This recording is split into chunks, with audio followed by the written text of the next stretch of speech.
So kung naghanap ka ng budget-friendly and user-friendly na carb, meron tayong carburetor dito, Panda Red mga bossing.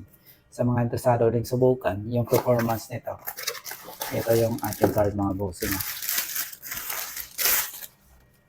Tingnan nyo naman kung gaano ka-solid yan. Nakapalis na yan mga bossing.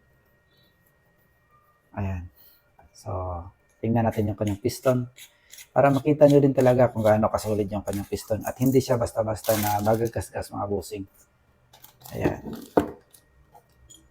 Napaka-solid yan. Mabigat. Wala lang tayong timbangan dito para sana maipakita ko sa inyo kung ilang grams to. Pero napaka-solid yan mga bossing. So kung naghanap kayo ng budget-friendly and user-friendly na carb, Panda Red mga bossing. Size 28 ito mga boss. So sa ngayon, ito pa lang yung available meron tayo. Size 28. So sa mga naghahanap dyan ng carburetor para sa ating mga motor. So ayun mga boss, yung ating carburetor sa mga interesado dyan. So ride safe mga bossing.